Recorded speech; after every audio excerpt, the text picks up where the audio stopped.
چەند ڕۆژێکە نرخی ئارد لە شار و شارۆچکەکانی هەرێمی کوردستان ڕوویان لا بەرزبوونەوە کردووە.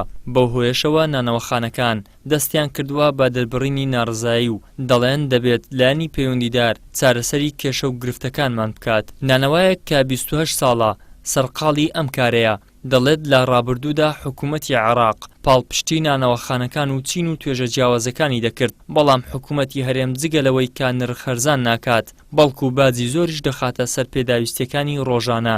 دەشڵێت ئەگەر ئاوا بڕوات یان دەبێت نان گرام بکەن یاخود دەبێت نانەوەخانەکانیان دابخەن.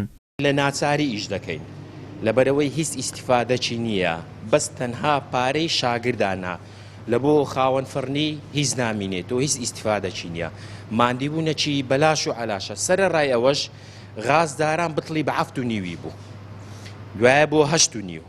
ئێستاوە چەند ڕۆژەکە بوویتە 10,000 بتڵی غازی، ینی بتڵی غازی 2500 دیناریشی هاتە سێ. ئەمەژ ئیشەکەمان بە غازیە، ینی ئەوە هەموو مەسارفانە دێتە سەرەما.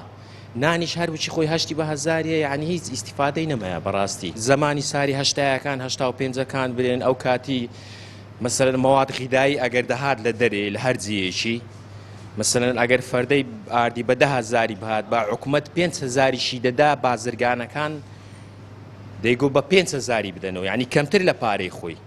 بەس کەچی ئێستا ئارد لە دەرێ دێ ئەگەر فەردەی بە 9,000 یان بە 10,000 یان بە 25,000 حکوومەت باجیشی دایەتە سەرێ، ئەویش باجەکەی دایەتە سەر خەڵکەکەی.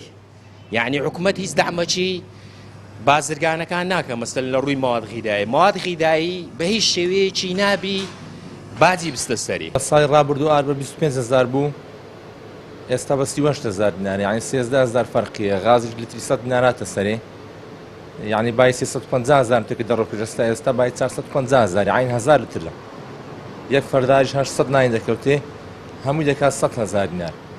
لۆ فڕنی چی دەرنانی بەڕاستی ئەگەر شتێکمانەوە نەکەن ناچین بکەینە 6,000. ئارد بە 38,000 دینار یەک فەردە ئارد. هەفتەک پێش ئێستا بە 32,000 دینار بێک فەردە ئارد. قسەی دەکەین ئەگەر فڕنیچەکان احتیمالی شەمووی بکەینە 6,000. داواکاریمانەوە لە حکوومەتی شتێکمان لۆ بکە و ئارد و غازمان لە بۆ هەرزانکەمە عەزمان لە گرانی نییە. بەڕاستی عالەمیش فەقیرە، ئێستا هەموو زەرەر بۆ فەقیری دەکەوی.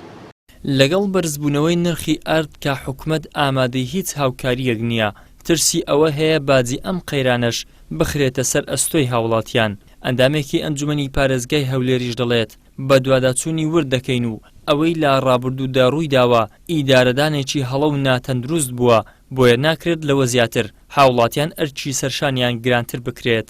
بەداخەوە دیارە ئێمە لە هەرێمی کوردستان لە فەراغی چاودێریەکی چڕ وردە ئەرچی هاوڵاتی قڕز دەبێت. ئەمەش هۆکارەکەی بۆ ئەوە دەگەڕێتەوە کە ئیدارەیەکی تەندروست ئیدارەی نەداوە تا ئێستا لە هەرێمی کوردستان.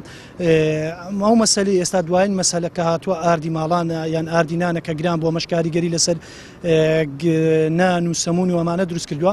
ئێمە وەکو ئەندامی ئەنجومەنی پارێزگا بە تایبەت بۆ ئەم مەبەستە دێنە سەرخەت و بۆ ئەوەی هۆکارەکەی بزانین ئایا هۆکار چییە. ئاردی ماڵان گران بووە، کە ئارد گران بوو وەسوتەمەنیش گران بۆ ئۆتۆماتیشی نرخی سەمون و نانیش گران دەبێ. ئەمە بە دواداچوونی جدی بۆ بابەتە دەکەین و بۆ ئەوەی بگەینە نەتیجەیەک هۆکارەکەی چییە. بەپێی بە دواداچوونەکانی پێیام نرخی ئارد لە ماوەی 2 هەفتەی ڕابردوودا چەند جارێک بابڕی 1 بۆ 3,000 دینار بەرز بۆتەوە. هەروەها نرخی 1 بوتڵ غاز گەیشتووە بە 10,000 دینار و پێداویستەکانی تری نانەوایی ڕوویان لا گرانی کردووە. ئەمەش وای کردووە کە نانەوەکان ناڕزایی دەرببڕن و حکوومەتیش هیچ کاردانەوەیەک بۆ چارەسەری گرفتەکانیان نیشان نادات. ئیدریس محەممەد، کەناڵی ئاسمانی پێیام، هەولێر.